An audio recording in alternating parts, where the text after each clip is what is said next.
What started as a quick operation has turned into an absolute quagmire, and Putin is stuck inside. Russia cannot win this war, and the damage done to the country is immeasurable and truly catastrophic. To stay updated on the crumbling state of Russia, and please subscribe to our channel for more analysis. Putin desires an empire so large that it would rival those built by Stalin and the Tsars.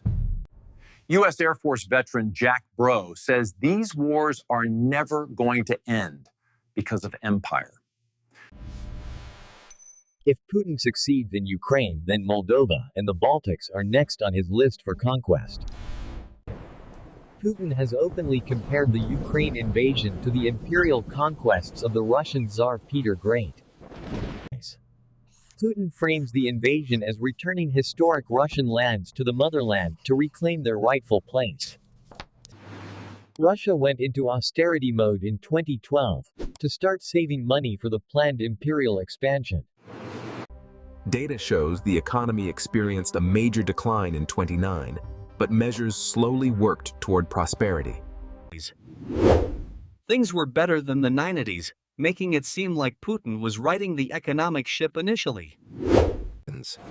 Fast forward to 2022, and the real reason for austerity became clear as invasion funds arrived. Putin believed that Ukraine would fall to Russia's military might in just 3 days of total combat. This war has cost a staggering $2.4 trillion, according to the Center for Policy. Russia will dedicate 7.3% of its GDP to national security, indicating a continued war. Putin demands all frozen assets be returned, but the EU holds over $200 billion firmly. Demanding that Ukraine cedes the Donbas region is a maximalist demand that the West will not accept. Trump's unpredictability means that a guaranteed peace deal for Putin is never going to be truly certain. Behind the scenes, the Russians are laughing while trolling Trump and his apparent gullibility during these negotiations. Russia launched over 5,000 drones in December alone, tripling the numbers from the previous year's campaign. Russia wants to recruit 400,000 more soldiers in 2026 to sustain the massive deployment.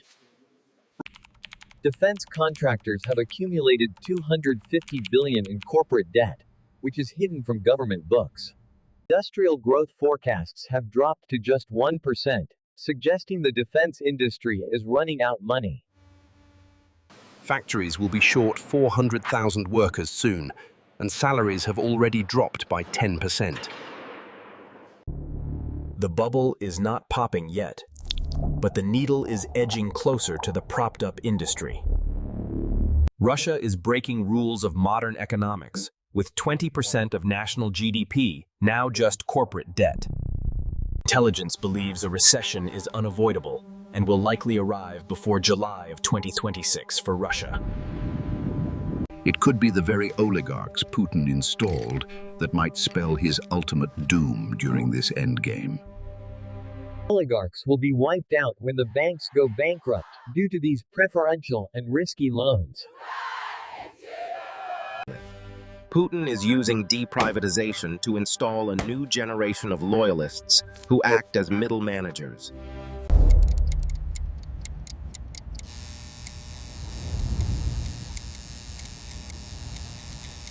Poorly trained replacements are facing a lethal wall of Ukrainian drones that Putin refuses to acknowledge exists. Russia claims to have captured cities like Pokrovsk, even though they still stand under Ukrainian military control. Putin has created a wartime leviathan that he needs to keep feeding, regardless of the economic cost. Corruption is rife, with networks of black widows marrying men just to claim their war payout money.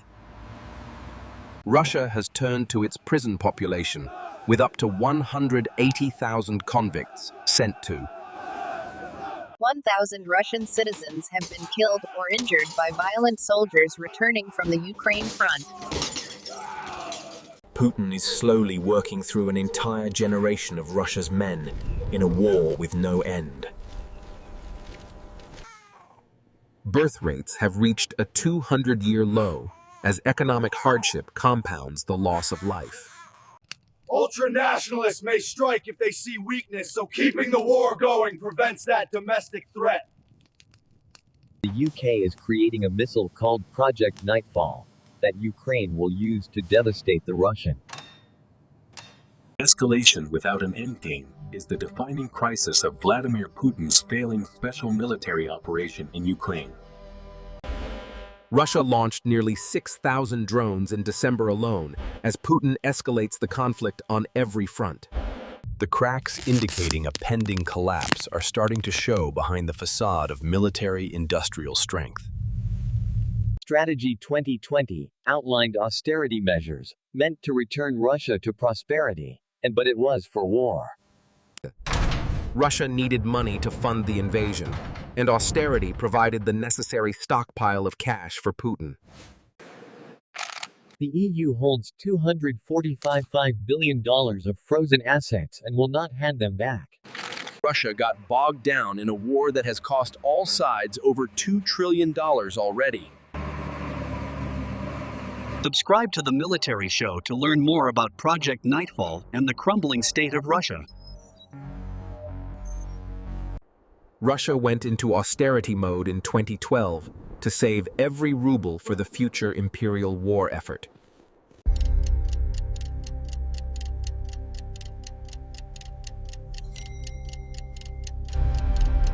The war has cost over $2 trillion, and Russia is still spending billions to stay active.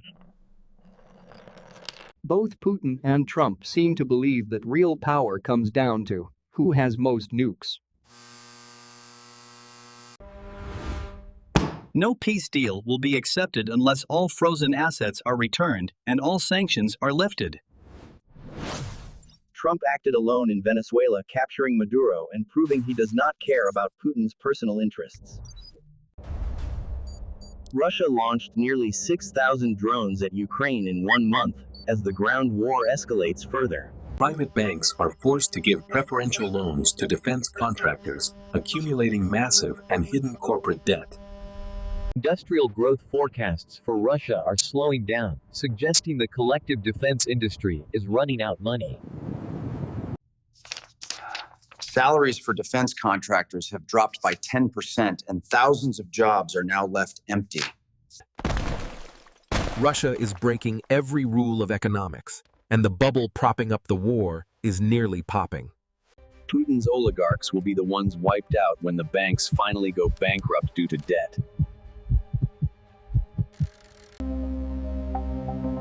Putin is not getting good information because people only tell him what he wants to hear today. Russia has lost over 1.2 million people to death and injury since this invasion began. Poorly trained replacements are facing an ever-growing wall of Ukrainian drones that Putin continues to ignore. Putin has created a wartime leviathan that he must keep feeding to keep his power in Russia. Corruption is rife, with black widows marrying soldiers and claiming their payouts after they die in Ukraine. Ending the war now would mean brutalized men flooding back into a society not equipped to support. Putin is slowly working through an entire generation of men in an attritional war with no end. Birth rates reached a 200-year low in April 2025, compounding Russia's long-term labor problems. Ultranationalists may strike if they see weakness, so keeping the war going is Putin's only shield. The UK is working on Project Nightfall, a ballistic missile that Ukraine will use to devastate Russia. Subscribe to the Military Show for more analysis on the crumbling state of the Russian military machine. After 3 years of fighting, Russia only got 50 kilometers deep into Mexico. As a stupid comparison. Putin's oligarchs have the equity in these banks that are going to go bankrupt when everything collapses. Putin is working through an entire generation of men who will likely be raging for many years. Ukraine will use new weapons like Project Nightfall to devastate the Russian military rear in this war. This winter may end up being the killer of Russia's economy, and Ukraine is the primary reason. Ukraine's ever-growing wall of drones is tipping the balance as poorly trained Russian replacements are defeated.